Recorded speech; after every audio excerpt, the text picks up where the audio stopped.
오늘은 욥기 12장 1절에서 12절 하나님 말씀 전하겠습니다. 친구들은 그 욥에게 어떤 지혜의 전달자로 이렇게 보여지지만 욥에게 가르칠 것은 아무것도 갖고 있지 않은 그런 친구들입니다.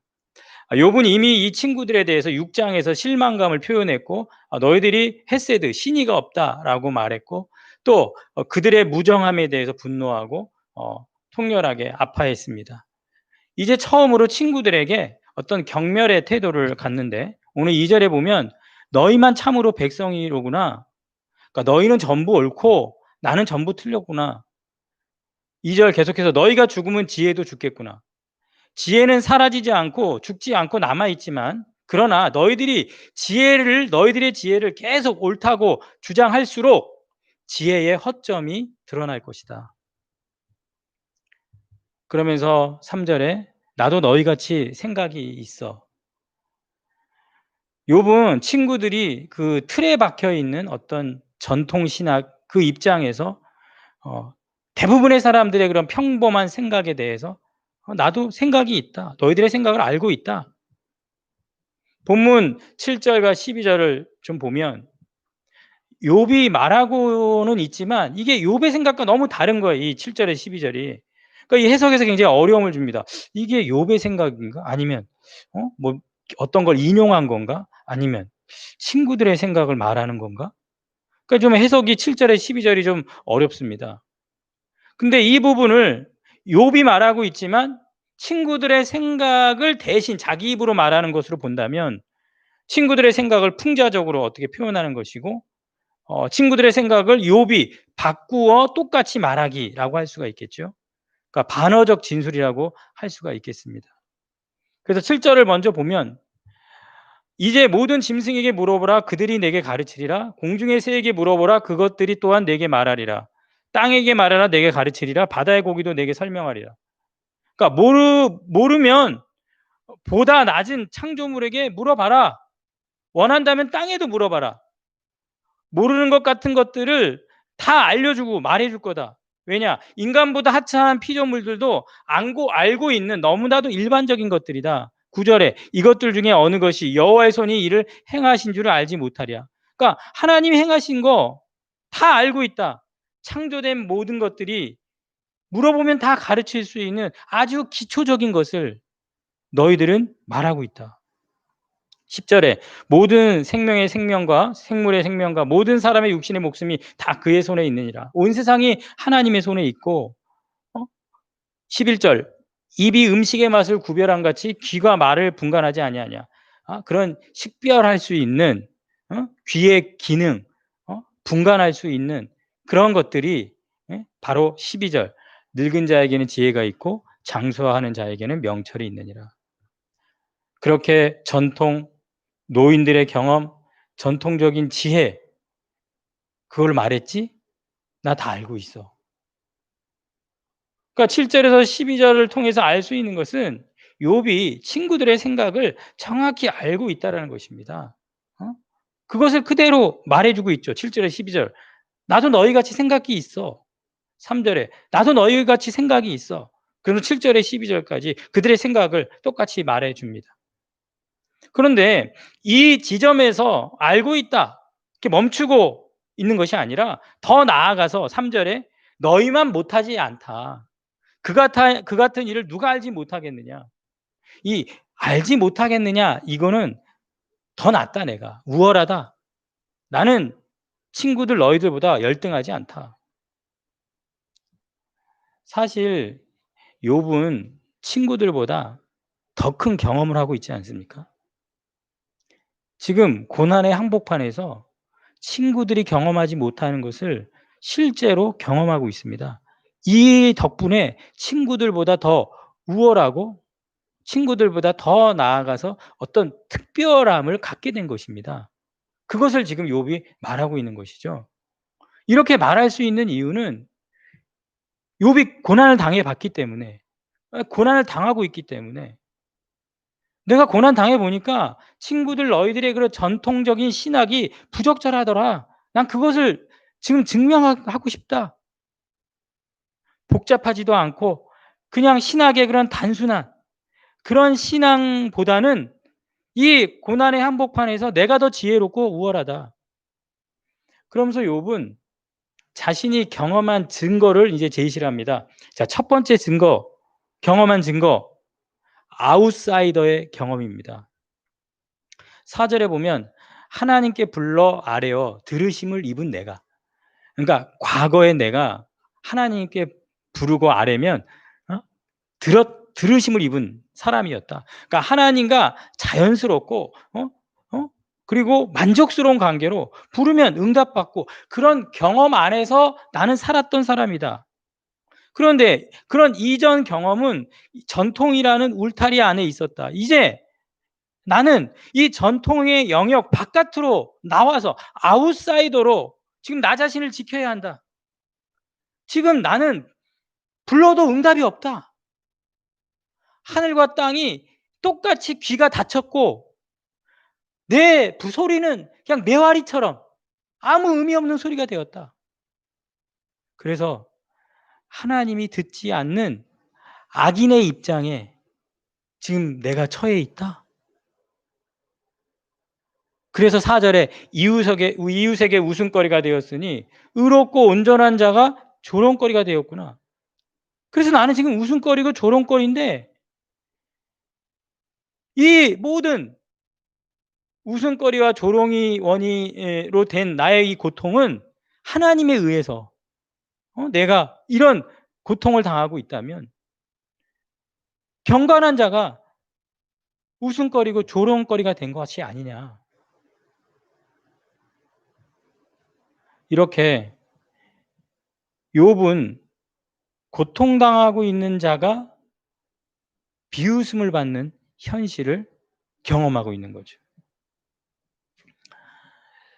참 세상 사람들은 그 고통당하는 자, 그 고난당하는 자를 비웃는 약간의 그런 비열한 습성을 가지고 있습니다. 왜 그러냐면 인간의 내면에는 지금 고통, 고난당하는 자는 어떻게 보면 신의 저주를 받는 거다. 그 멜리데 섬에서 바울이 폭풍에서 건짐받아 가지고 뱀에 물리니까 그 멜리데 그 원주민들이 그러잖아요. 저기 신의 심판이다라고. 어?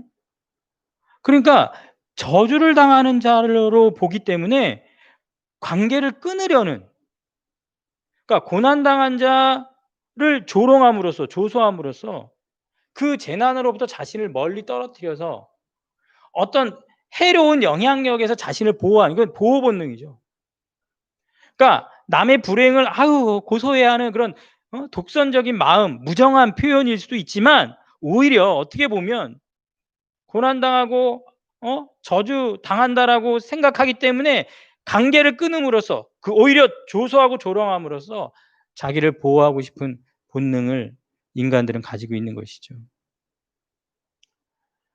이렇게 욥은 아웃사이더로서 바깥에 전통 신학이라는 의인은 복을 받고 악인은 벌을 받는다라는 그 신학 안에서 벗어나서 이제 욥은 닫힌 세계가 아니라 갇혀 있지 않습니다. 벗어났습니다. 더 넓은 세계를 경험합니다. 고난의 한복판에서 느끼는 것입니다.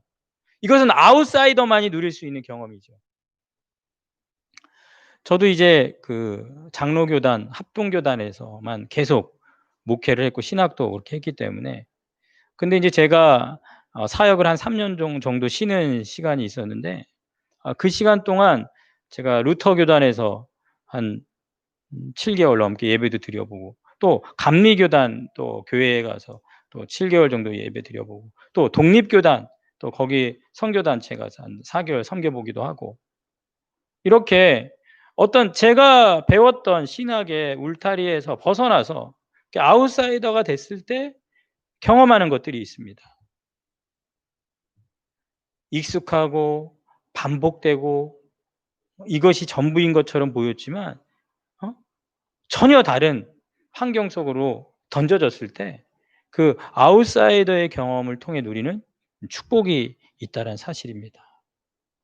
욥은 이제 그것을 첫 번째 증거로 얘기합니다. 두 번째 욥이 경험한 증거 두 번째는 평안, 안전이 정말 기준인가? 모든 것의 평가 기준이 평안이고 안전인가? 5 절에 보면 평안한 자의 마음은 재앙을 멸시하나. 그러니까 편안한 자들이 재앙을 멸시하는 이유가 뭡니까? 의롭기 때문에. 우리는 그런 거 안 당할 재앙을 안 당할 거기 때문에 재앙을 멸시하는 거죠. 그러니까 그들에게 이 평안, 안전은 어떤 그들의 확신에 근거하고 있는 겁니다. 나의 경건, 자기의 경건, 그 경건의 안전 속에 젖어 있는 자들이죠. 그러면 그들은 고난당하고 실족하는 자가 나타나면 즉각적으로 '저 악을 행한 자구나.'라고 이렇게 지정을 합니다. 그리고 실족한 자들과 자신을 구분하고 자신들의 안전에 를 유지하는 것이죠. 그러면서 5 절에 재앙이 실족하는 자를 기다리는구나. 그러니까 누군가 실족한다면 역시 하나님의 심판이야. 도덕적 비난을 가함을 통해서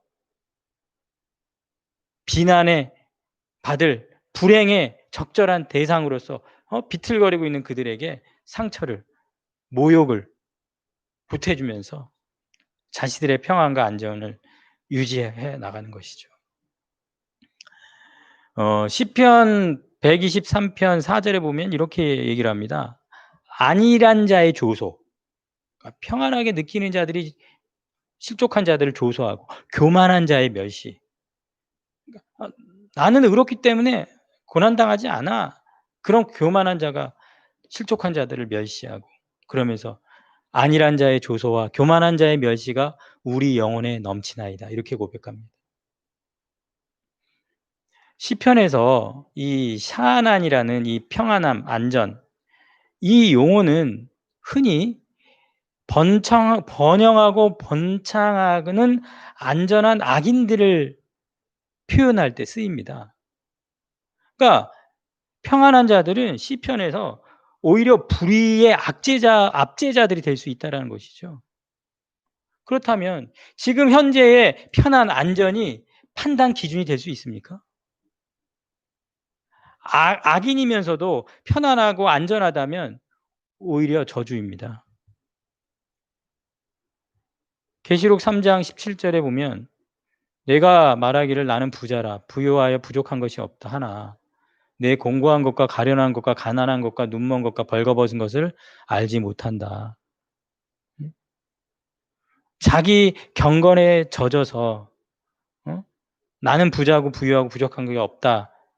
하지만 그것이 오히려 져줄 수 있는 그래서 예수님께서 우리에게 "내가 너를 권하노니 내게서 불로 연단한 금을 사서 불로 연단한 고난의 한복판에 던져져서 거기서 금을 사서 부요하게 하고 그 삶의 한복판에서 어 부유해져라.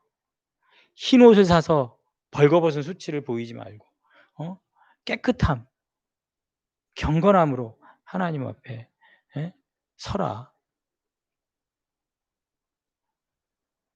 평안, 안전은 기준이 될 수 없습니다. 욥은 자기의 삶의 경험에서 그것을 증거로 제시하고 있습니다. 욥이 경험한 증거 세 번째 악인도 형통한다라는 것입니다. 6 절에 강도의 장막은 형통하고 하나님을 진노하게 하는 자는 평안하니 하나님이 그의 손에 후히 주심이니라. 자, 이런 말을 하는 욥이 증명할 수는 없습니다. 이 6 절의 내용을 증명할 수는 없어요. 하지만 지금 욥의 경험에 의하면 하나님은 자신한테 너무 멀리 떨어져 있어서 자신이 부당하게 고난을 느끼며 그렇게 느끼게 하신단 말이에요. 부당한 고난을 하나님이 느끼게 하신다면 악인들이 번창해도 전혀 신경 쓰지 않고 내버려 두실 것이다. 그러니까 욥이 현재 그렇게 느끼니까 그 느낌 그대로 악인들의 번창도 결국 그렇게 무관심하실 거야.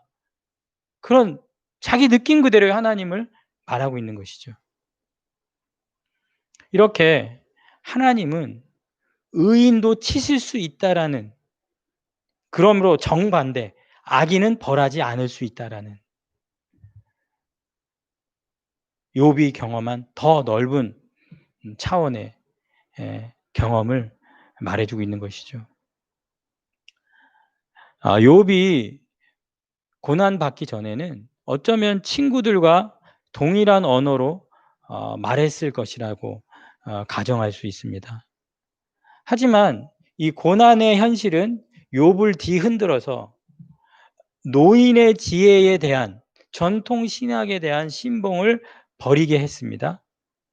그리고 머리에서 지어짜낸 신학이 아니라 삶의 한복판에서 경험한 진정한 지혜를 욥은 알게 됐다라고 말하고 있는 것이죠. 오늘도 그 삶의 우리 한복판에서 살아가야 됩니다. 그리고 믿는 자는 세상에서 흔들리고 이해할 수 없는 현실에 부딪힙니다. 그럼에도 믿음으로 반응함으로 오늘 하루를 살아가는 것, 이렇게 믿음은 삶의 한복판에서 일상에서 삶으로 고백되어지는 것이 진짜 생으로 살아가는 생체험, 그리고 생경험에서 나오는 진정한 믿음이다. 그것을 꼭 기억하시기 바랍니다. 오늘 하나님께서 우리에게 삶의 경험에서 주는 진정한 믿음의 연단, 또 어떻게 보면 테스트, 이런 것들을 통해서 갇혀 있지 말고 더 넓은 하나님의 지혜, 그 통치하시는 하나님의 속성들을 우리가 꼭 깨닫길 바랍니다. 이제 13절부터 욥은 그런 자신이 이제 고난에서 경험한 전혀 다른 영역의 하나님의 그 찬가, 노래를, 시를 표현합니다. 우리도 내 삶의 고난의 한복판에서 내가 경험한 하나님을 고백할 수 있길 축복합니다. 내 삶에서는 이런 하나님이었다. 그냥 주워 들은 것이 아니라, 그냥 누가 말해준 게 아니라, 진짜 내 생자적인 내 삶에서 터져나오는 내가 경험한 하나님이 내 입술에서, 내 삶에서 터져나오기를 주님의 이름으로 축복합니다. 기도하겠습니다.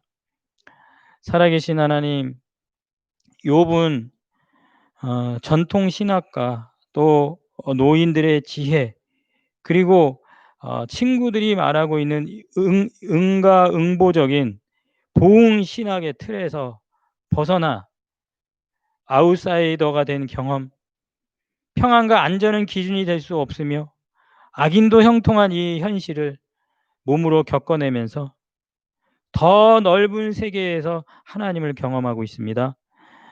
하나님, 우리도 내 좁은 틀 안에서 하나님을 경험하고 그것이 다인 것처럼, 그리고 그런 틀 안에 평안과 안전이 모든 것인 양 쫓아가고 있다면, 오늘 주님 불을 사서 연단하는 그물로 우리가 주님 앞에 준비되어지고 깨끗해지도록 오늘 이 시간 우리 가운데 역사해 주시옵소서.